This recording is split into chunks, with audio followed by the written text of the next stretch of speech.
नमस्कार, मैं हूं अनूप सक्सेना और आप देख रहे हैं साधना न्यूज। उत्तर प्रदेश के सियासी एजेंडे में दावों पर बात करेंगे आज। जिस तरह से भारतीय जनता पार्टी के नेताओं ने दावा किया है कि उनके साथ उत्तर प्रदेश की जो 60% मतदाता हैं उनके साथ हैं। उत्तर प्रदेश भाजपा और उसकी सरकार के नुमाइंदों का दावा है कि उत्तर प्रदेश की 60% जो मतदाता है उनका पक्षधर है। शेष 40% में भी उनका वोट बैंक है। ऐसे में यूपी में दूसरी बार सत्ता हासिल करने में भाजपा को कोई भी ताकत नहीं रोक सकती। भाजपा का दावा है कि अखिलेश यादव हो या अन्य विपक्षी नेता कोविड संक्रमण काल के दौरान घर के बाहर ही नहीं निकले। उत्तर प्रदेश में सरकार ने भी कभी भी जातिगत भेदभाव नहीं किया, केवल विकास पर उसका पूरा फोकस रहा है। ऐसे में सूबे की जनता भाजपा सरकार के साथ है। इन नेताओं ने किसान आंदोलन पर भी सवाल खड़े किए हैं और कहा है कि राकेश टिकैत गुमराह हो गए हैं। प्रदेश का किसान योगी सरकार के साथ खड़ा है। उन्होंने समाजवादी पार्टी अध्यक्ष अखिलेश यादव के 400 सीट जीतने पर भी तंज कसा और दोहराया कि अब की बार 300 पार से ज्यादा सीट जीतकर भारतीय जनता पार्टी सत्ता पर बरकरार रहेगी। ऐसे में सवाल ये है कि आप वाकई में यूपी का 60% मतदाता भाजपा के साथ है। आज हम इसी मुद्दे पर चर्चा करेंगे। हमारे साथ दो विशेष मेहमान जुड़े हैं। हम दोनों मेहमानों से आपसे रूबरू करा दें। हमारे साथ भारतीय जनता पार्टी के वरिष्ठ नेता गगन चतुर्वेदी साहब हैं। गगन जी, आपका स्वागत है। और समाजवादी पार्टी के नेता शहजाद अब्बास लखनऊ से हमारे साथ जुड़े हैं। अब्बास साहब, आपका भी स्वागत है। सबसे पहले मैं अब्बास साहब आपके पास जाऊंगा। सर, भाजपा का दावा है कि उत्तर प्रदेश में 60% मतदाता उनके साथ है और जो शेष 40% मतदाता बचा है उसमें भी उनका वोट बैंक है। क्या कहेंगे आप? भारतीय जनता पार्टी एक झूठी पार्टी है जिसने जनता की सांसें छीन ली ऑक्सीजन की कमी की वजह से। महंगे सिलेंडर, चूल्हे बुझा दिए, महंगी बिजली से घरों में अंधेरा कर दिया। किसान है, मजदूर है, महिलाएं, शिक्षक हैं, युवा हैं, दलित हैं, पिछड़े हैं, सबका उत्पीड़न भारतीय जनता पार्टी की सरकार में हुआ है। अब आएंगे कि आजम खान साहब को, उनको भी आप देखिए, वो एक मुस्लिम चेहरा है और पार्टी के फाउंडर मेंबर है समाजवादी पार्टी के। उनको किस तरह झूठे मुकदमों में फंसा के उनको प्रताड़ित किया जा रहा है। अब आप जो ये नारा लगा रहे हैं, इस वक्त नारा लगा रहे हैं कि भारतीय जनता पार्टी वाले गांव गांव चलो। गांव गांव जाने का मतलब है कि आप गांव गांव किस मुद्दों को लेके जाएंगे। ऑक्सीजन की कमी से जो है बलिया से लेके कानपुर तक लाशें ही लाशें देखने को मिली। पूरे हिंदुस्तान क्या पूरी दुनिया ने देखा टीवी और चैनलों के फुटेज के माध्यम से। तो आप ये किस मुंह से जाएंगे और जनता इनको किस मुंह से जो है इनको सरकार के अंदर सरकार बनाने देगी या जनता इनको वोट देगी। अब पूरे उत्तर प्रदेश के अंदर 25 करोड़ जनता जो हैगी वो समाजवादी पार्टी की तरफ बड़ी हसरत से जो है और बड़ी उम्मीदों के साथ देख रही है कि समाजवादी पार्टी की सरकार आ जाए तो उनको 2 जून की जो गरीब है उनको रोटी मिलना शुरू हो जाए। तो भारतीय जनता पार्टी के अब झूठे नारों में जनता फंसेगी नहीं, समझ गया। कफन तक इन्होंने चोरी किया है, कफन इन्होंने निकाल लिया लोगों का, दवा की कालाबाजारी की है कि कौन कौन सी चीजें बताई जाए। आप देखिए कि अभी 9 साल की बच्ची के साथ दिल्ली के अंदर भारतीय जनता पार्टी की वहां पे केंद्र की सरकार है और उसके बाद भी वहां पे दलितों पे उत्पीड़न हो रहा है, पिछड़ों पे उत्पीड़न हो रहा है। तो ये सबको लेकर खामोश क्यों है? चलिए गगन चतुर्वेदी साहब आपसे जवाब लेंगे, लेकिन सवाल मेरा है सर, जो दावा किया है आपके नेताओं ने कि 60% मतदाता आपके साथ हैं और 40% है उसमें भी अधिकांश आपका वोट बैंक है। सर, विपक्ष कह रहा है कि पंचायत चुनाव में आपकी पोल खुल गई है। ये एक अलग बात है कि जो सरकार विपक्ष का आरोप है कि आपने नौकरशाहों का इस्तेमाल करके यानी प्रशासनिक बल के आधार पर जिला पंचायत और प्रधानों का ब्लॉक प्रमुखों के पद ज्यादा से ज्यादा जीत लिए। क्या कहेंगे आप? पहली बात तो शहजाद भाई को बधाई देना चाहता हूँ कि वो आरोप बढ़िया लगाते लेकिन मनगढ़ंत ज्यादा लगा देती है। उनसे ये निवेदन करना चाहता हूँ कि आप झूठ का पुलिंदा तो बनाएं लेकिन इतना ना बनाएं जिससे जनता बिल्कुल इनको धक्का मार के हटा। रही बात हमारी जनता के साथ काम करने की और जनता के भाव को, तो उत्तर प्रदेश में 24 करोड़ जनसंख्या है और 14 करोड़ 40 लाख वोटर है।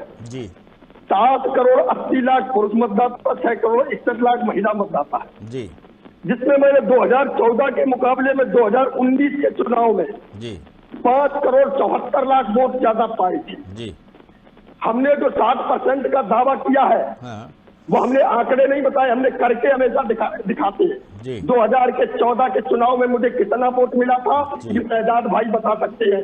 2017 के चुनाव में कितना वोट मिला ये भी आपको 312 सीटों के साथ हमने दिखा दिया। जी, जी, 2014 के लोकसभा के चुनाव में कितना वोट मिला था वो भी आपको बता देना चाहता हूं। और 2019 के लोकसभा के चुनाव में मुझे 6 करोड़ वोट उत्तर प्रदेश में ज्यादा मिला और इस हिसाब से मैंने 303 सीटें जीत के दिखाई। आप आंकड़ा बताते हैं शहजाद भाई, कम से कम आंकड़ों को देख लिया करो। मैं धरातल पर काम करने वाले व्यक्तियों पर विश्वास करता हूँ, मैं जनता पर विश्वास करता हूँ। जनता सब समझती है ऑक्सीजन कहाँ कमी है। भारतीय जनता पार्टी के कार्यकर्ता से लगा के नेता तक लगे हुए हैं, अपना काम कर रही है।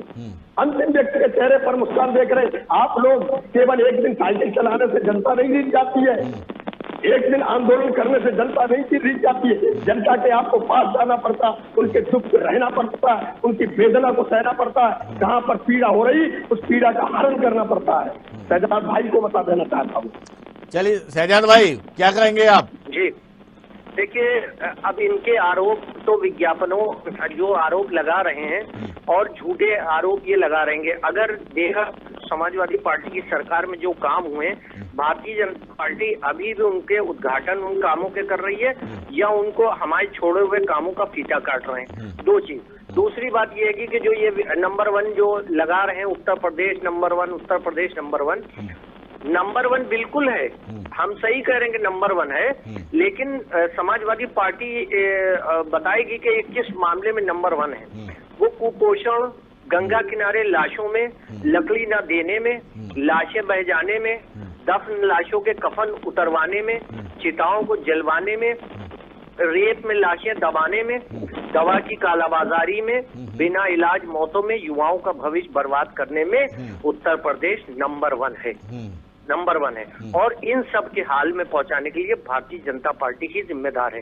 फर्जी एनकाउंटर की बात करें अगर, तो उसमें भी आप देखिए न्यायालय के आदेशों को न मानना, अस्पतालों में बेड न देना, ऑक्सीजन की कमी, ऑक्सीजन की कालाबाजारी, किसानों से झूठे वादे किए थे कि 2 गुना हम आपकी आय कर देंगे, आपने कब किया? आप इन सब में झूठे वादों में तो नंबर 1 हो, इसके लिए हम खुद स्वीकार रहे हैं। आपको समाजवादी पार्टी स्वीकार रही है कि आप जो है झूठे नारों में नंबर 1 हो। लेकिन उत्तर प्रदेश अगर कारोबार के लिहाज से किया तो वो कारोबार के लिहाज से 0 पे चला गया है, बेरोजगारी में 0 पे चला गया है। अगर आप देखिए तो कानून व्यवस्था में उत्तर प्रदेश 0 पे चला गया है, जहाँ पे रोज बलात्कार हत्याएं हो रही हैं। सीतापुर के आप कमलापुर में आप देखिए कि डॉक्टर को किस तरीके से तलवार से मारा गया। क्या कहाँ की पुलिस, कहाँ कंपेनिंग वाले वो लोग थे, कहाँ 108 100 नंबर वाले कहाँ पुलिस का पहुंची वहाँ पे। आप देखिए तो क्या हालात तो उत्तर प्रदेश को इन्होंने पहुंचा दिया है। सुबह पेपर उठाइए तो आपको 2 हत्या 3 हत्याएं तो खाली उत्तर प्रदेश की राजधानी लखनऊ में दिखी। तो किस मुंह से ये जनता के सामने जाएंगे, ये क्या करेंगे? आप देखिए शिक्षकों के ऊपर किस तरीके से बर्बरतापूर्वक लाठीचार्ज कर रहे हैं, उनको पीटा जा रहा है, उनको तमाचे मार पुलिस अपमानित कर रही है। तो कहाँ पे समाजवादी पार्टी की सरकार में जो काम हुए थे वो काम खुलता है और काम के ऊपर ही हम जो है अपना विकास का नारा लेके जाएंगे सामने जनता के सामने, और वो जनता 25 करोड़ जनता उत्तर प्रदेश की तय कर देगी कि सरकार किसकी बनेगी। गगन जी, लंबी फहरिस्त गिना दी, लंबी संख्या काम गिना दी जो आपके कारण आपकी सरकार में नहीं हुए हैं। उन्होंने कहा कि आप जो भी काम कर रहे हैं वो केवल समाजवादी पार्टी की सरकार में जो काम शुरू किया गया था उसके फीते काट रहे हैं। क्या कहेंगे आप? हमने पहले ही बोल दिया, शहजाद भाई के पास झूठ का पुलिंदा है जी, और ये कमरे से बाहर निकलते नहीं है। हम लोग तो सड़कों पर रहते। कोविड की समस्या में इनके कितने कार्यकर्ता निकले, कितने अस्पतालों में गए, आपकी डिबेट में कितने लोग कोविड में कितने। शहजाद साहब पहले बात होगी नहीं, फिर आप जवाब दीजिए जी। कोविड की समस्या में कितने लोग निकले, कितने लोगों ने भोजन की व्यवस्था की, कितने लोगों ने उनके इलाज की व्यवस्था की। हमारे कार्यकर्ता हर जगह लगे गए। एक बात। दूसरी बात ये बताना चाहता हूँ कि इन्होंने कहा बेरोजगारी 0 के नीचे चली गई। ये तो जीरो के नीचे नहीं गई। भारतीय जनता पार्टी के कार्यकर्ता हर जगह जानते, गांव गांव जाते हैं, हर जगह कार्य हुआ। कोई भी व्यक्ति गांव से लगा के शहर तक अछूता नहीं रहा जिसके साथ भारतीय जनता पार्टी ने और सरकार ने कार्य न किया हो। हम एक योजना नहीं बताना चाहता हूँ शहजाद भाई को, रोटी कपड़ा और मकान बताएंगे क्या योजना है, सुन लीजिए, बाद में जवाब दे दीजिए। सुन लीजिए, सड़कों का जाल हो तो एक सड़क हम नहीं याद दिलाना चाहते कि हमारी एक सड़क बन गई। अरे एक सड़क नहीं, मैंने तो सैकड़ों सड़कें बनवाई हैं, आप नेट में निकाल के दीजिए, नहीं तो अध्ययन करिए इन सड़कों का, उन पर घूमिए कैसी सड़कें बनी है। दूसरी बात रोजगार के मामले में, तो रोजगार में आंकड़े पिछली डिबेट में मैंने बताया था कितने रोजगार भारतीय जनता पार्टी की कोविड जैसी समस्या में दिए हैं। माननीय मुख्यमंत्री ने सारे रोजगारों को देखा है, सबने देखा, जनता ने सुना है, लेकिन आप लोग झूठ का पुलिंदा जो बनाए रहते, जनता से आपका विश्वास खो चुका है। आप जनता के साथ विश्वास बनाइए, कम से कम विपक्ष में रहने लायक बने रहिए। हम चाहते हैं कुछ तो सीटें आपको मिलती रहे तो आप विपक्ष में बैठते रहे, ये मेरा निवेदन है। इसलिए अच्छा कार्य करें, अच्छा वातावरण बनाए। चलिए शहजाद साहब जवाब दीजिए, लेकिन मैं भी सवाल जोड़ दूं। देखिए मैं भी एक सवाल जोड़ दूं, इसी से जुड़ा हुआ सवाल है मेरा। सर, भारतीय जनता पार्टी नेताओं का ये कहना है कि कोविड काल में आपके सुप्रीमो, आपके जो अध्यक्ष हैं, अन्य वरिष्ठ नेता बंगले में रहे, घर के बाहर नहीं निकले, और आप संक्रमण काल जैसे ही खत्म हुआ तो अब चुनाव में सब दिखाई देने लगे। क्या कहेंगे अब आप? दोनों बातों को जवाब दे दीजिए। देखिए दोनों बातों का जवाब दूंगा। पहले तो ये मैं बता दूं कि पश्चिम बंगाल ये लोग गए थे, गली गली शहर शहर टहले, माननीय गृह मंत्री जी डोर टू डोर गए। दिल्ली के अंदर ये हुआ, जनता ने इनको नकार दिया पूरी तरीके से इनको नकार के और इनको वापस दिल्ली की तरफ भेज दिया कि जाइए आप। दूसरी चीज ये है कि कोविड काल में बीजेपी और आरएसएस के लोग जब पूरी तरीके से जो कोरोना था वो हावी था हिंदुस्तान के अंदर, उत्तर प्रदेश के अंदर विशेष करके, तो आरएसएस और बीजेपी के लोग कमरों के अंदर बंद थे, निकल नहीं रहे। समाजवादी पार्टी के लोग कहीं खाना बांट रहे थे, कहीं दवा पहुंचा रहे थे, कहीं भी। मैं स्वयं खुद, मेरे पास फुटेज मौजूद है, आप देख सकते हैं कि मैं गगन जी हंस रहे हैं सर, अब्बास भाई गगन जी हंस रहे हैं। वो हंसने दीजिए, वो हंसने के लिए ही बने, ये हास्य का विषय बन जाएंगे जब आपको सक्सेना जी बताऊं कि जब चुनाव होने के बाद आप ढूंढेंगे इनको कि ये कहाँ है, इनसे जरा सा इनकी एक बाइट ले ले तो ये मिलेंगे नहीं आपको, क्योंकि जनता इनको नकार चुकी होगी, ये मुंह छुपा के बैठे होंगे कहीं पे। अभी ये हंस लें, ऐसे ही रावण हंस रहा था बहुत जोर जोर से करके, लेकिन जब उसका वध हुआ तो आप जानते क्या हुआ, सच्चाई की जीत हुई। चलिए सच्चाई की जीत होगी। अपनी बात रखिए, कोविड में आ जाते हैं, कोविड जो है उसमें मैंने स्वयं खुद निकल के बाहर जो है वो कार्य किया है। समाजवादी पार्टी के लोगों ने पूरे उत्तर प्रदेश में सड़कों पे निकल के काम किया, लोगों को खाना बांटा है, सैनिटाइज हमने खुद अपने क्षेत्र के अंदर से लेके आगे तक। एक सक्सेना फैमिली जो हमारे मतलब कम से कम 8 किलोमीटर दूर रहते थे, उनके घर के अंदर उनके मतलब मेरे किसी माध्यम से मेरे तक आए थे और मैंने उनके हस्बैंड को जो है वो कैंसर पेशेंट थे, उनको एडमिट कराया और बच्चों को मैंने कोविड में एडमिट करवाया और पूरा उनका प्रॉपर इलाज कराया। तब भारतीय जनता पार्टी के लोग, उनका ये कहना आप निकले होंगे, लेकिन आपके वरिष्ठ नेता वो नहीं निकले हैं, ये कहना है उनका। सब निकले हैं, बड़े नेता छोटे नेता सभी लोग निकले थे, सब लोग निकले थे। और भारतीय जनता पार्टी के लोग या आरएसएस के लोग घरों के अंदर दुबके हुए थे, एसी कमरों के अंदर बैठे हुए थे, कोरोना से डर रहे थे। ये हमेशा से डरते हैं ये लोग, जब कोई बीमारी आती है या कोई ऐसा आपदा आ जाएगी देश के ऊपर, ये सब डर के मारे अंदर चले जाते हैं। ये सब मतलब ये झूठ का पुलिंदा है और ये तो जनता अभी तय करने वाली है, कुछ महीनों की बात है। अब देखिए, आप इनसे पूछिए कि ये हमारे काम की, हम तो अभी 1 मिनट में, आपके 1 सेकंड में अपने काम गिना देंगे, ये कुछ काम तो गिना दें। राजधानी लखनऊ के अंदर सड़कों का ये हाल है कि वीआईपी रोड जो है उसमें गड्ढे हैं। आप ये कुछ इनसे पूछिए कि आपने लखनऊ में खाली क्या किया, वो बता दें। गगन जी, वीआईपी रोड भी गड्ढों में तब्दील हो रही है। एक सवाल जोड़ूंगा सर, आपके नेता कहना है कि भारतीय जनता पार्टी विकास की राजनीति करती है, जाति की नहीं, है ना सर? लेकिन जिस तरह से पिछले कुछ दिनों से जातिगत समीकरण साधने के लिए नेताओं को अपने साथ कई नेताओं को आपने अपने साथ शामिल करवाया है और उनको साधने का काम किया गया, उसकी वजह क्या है सर? 1 मिनट शहजाद भाई को बता देना चाहता हूँ, एक जवाब जरूर दूंगा। जी। आपके लोग निकले हैं, मैं इसको धन्यवाद देता हूँ। आपके लोग समाजवादी पार्टी के लोग इस काम के लिए निकले कि सिलेंडर कैसे उठा के रख लें अपने घर में, कैसे दवाई अपने घर में भर लें, जिससे कि सरकार के लोग नुमाइंदे गरीब जनता परेशान हो। लेकिन उस परेशानी को भी हमने परेशानी में नहीं बदलने दिया। गौतम जी सांसद दिल्ली के हैं, दवाइयाँ उनके पकड़ी गई थी, याद होगा शायद आपको। गंभीर गौतम जो है उनकी दवाइयाँ पकड़ी गई थी। शहजाद भाई, और आप लोगों को केवल इतना ही दिखाई देता सड़कों में गड्ढे हैं, लेकिन हमारी सड़कों में कहीं गड्ढे नहीं है। गड्ढा मुक्त सड़कें बनाई जा रही हैं, प्लेन रोड बनाया जा रहा है, और चिंता आप एक विकास कार्य की कर रहे हैं। मैंने हर गगन जी शहजाद भाई लखनऊ में रहते वो बता रहे हैं कि वीआईपी रोड का क्या हाल है, वो बता रहे हैं सर। उनकी तो ये शायद उस रोड पर नहीं जाते होंगे, रोड को अच्छी बनवाया, ये कहीं इधर उधर चले जाते होंगे। हमें वीआईपी रोड तो सर वीआईपी आपके मूवमेंट करते होंगे ना सर। हमने तो सैफई में भी हमने तो सैफई से लगा के इटावा तक की सड़कें बनवाने का कार्य किया है। हमने कहीं ऐसा नहीं कार्य किया। एक जिले शहजाद भाई उनको पूरी करने दीजिए जी। हमने ये काम नहीं किया कि एक जिला एक शहर में केंद्रित करते सरकार को। सारे उत्तर प्रदेश में सोनभद्र से लगा के और आप नोएडा तक कहीं भी चले जाए, हर जगह आपको काम मिला होगा। हर जगह कार्यकर्ता, हर जगह सरकार सड़कों पर काम कर रही है। सड़कों पर हो, शिक्षा के क्षेत्र में हो, स्वास्थ्य के क्षेत्र में हो, हर क्षेत्र में कार्य कर रही है।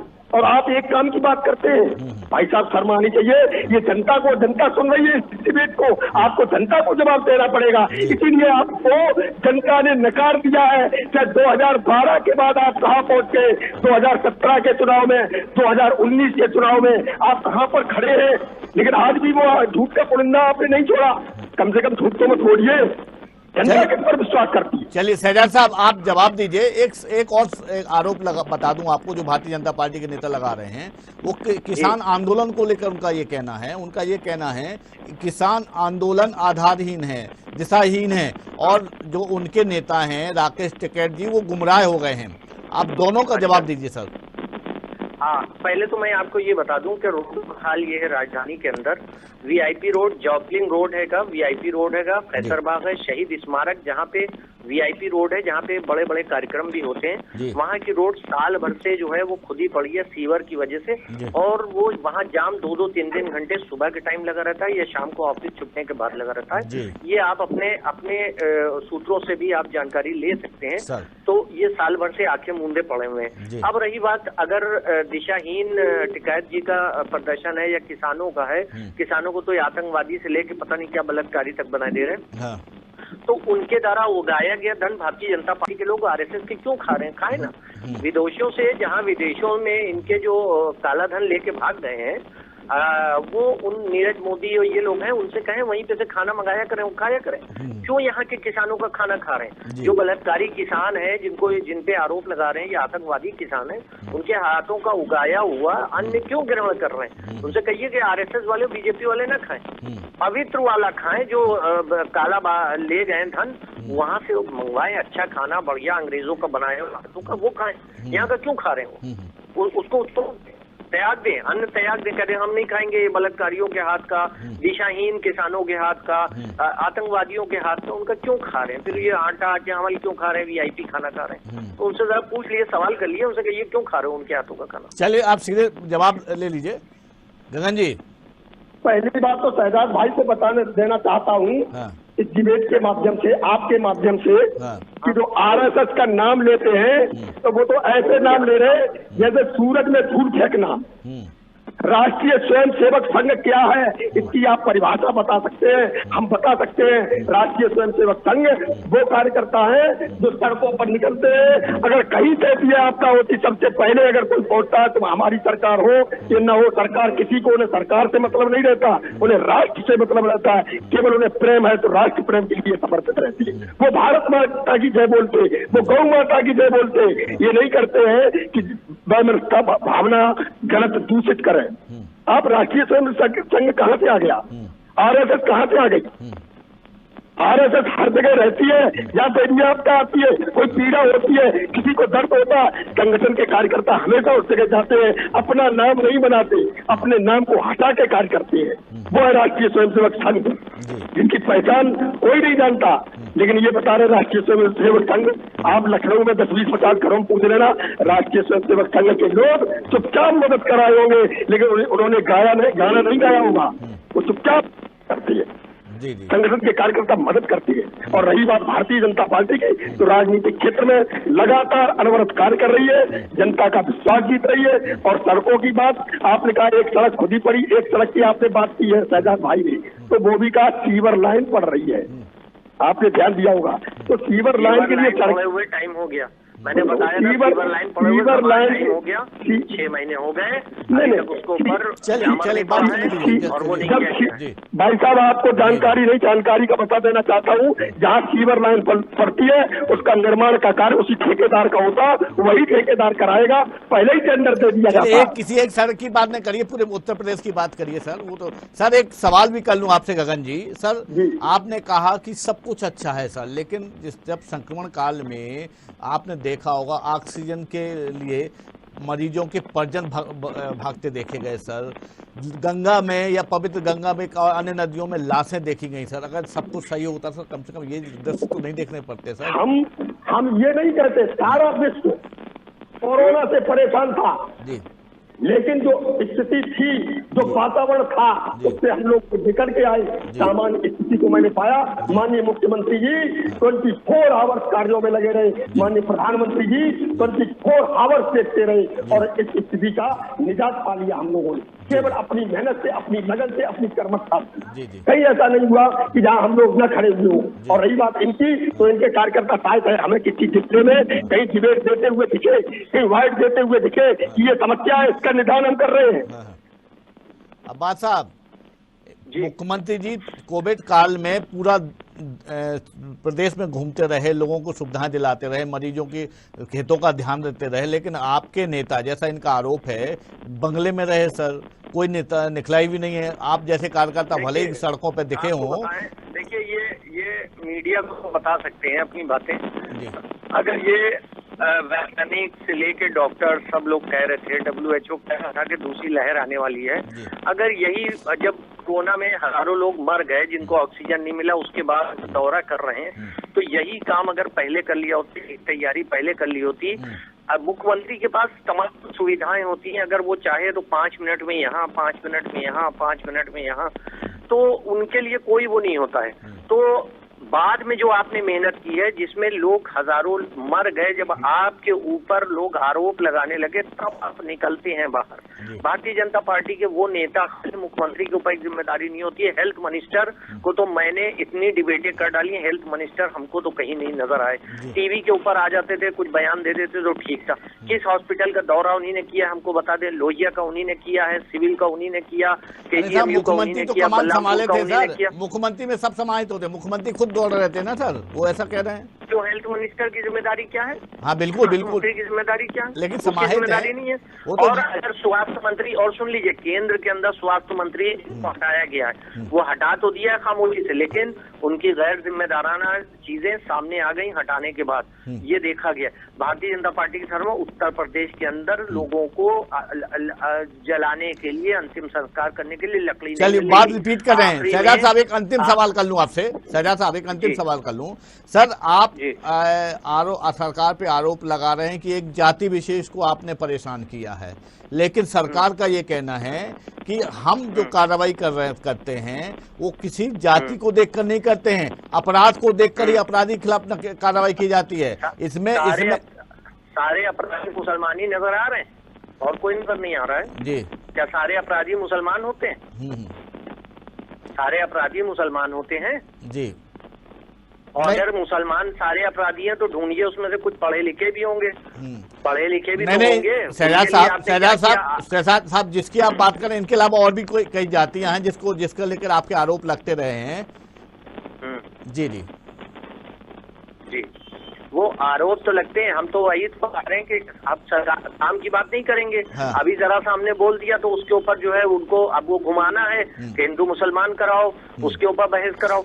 आप काम की बात कीजिए, 2 काम गिना दें। हम तो एक सवाल मेरा आपसे, मेरा सवाल है आपसे, कोई भी अपराधी है किसी भी जाति का हो सर, अगर वो अपराध करता तो क्या उसके खिलाफ कार्रवाई नहीं होना चाहिए सर? बिल्कुल होनी चाहिए। हम तो कहते हैं कि 4 साल ये पहले जब सरकार बनी थी उसी टाइम कार्रवाई करना चाहिए थी। कोई भी हो, किसी जाति, धर्म, समुदाय, वर्ग, किसी का भी हो, आपको उस टाइम करना चाहिए। तो इलेक्शन के टाइम आपको क्या है, इलेक्शन के टाइम आपको जो है वो सब याद आने लगा, सब याद आने लगा। 4 साढ़े 4 साल में आपको याद आ जाता।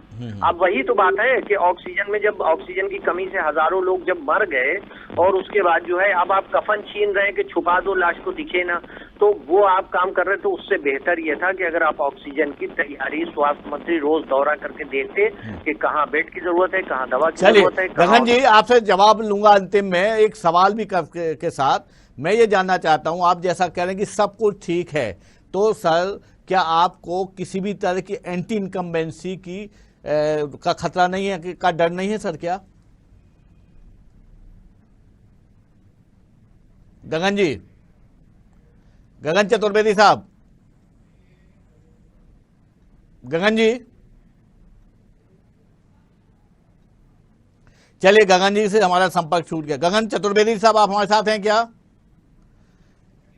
चलिए सर, देख उत्तर प्रदेश में भारतीय जनता पार्टी सत्ता में है, संगठनात्मक रूप पे Bharatiya Janata party booth level पे मौजूद है।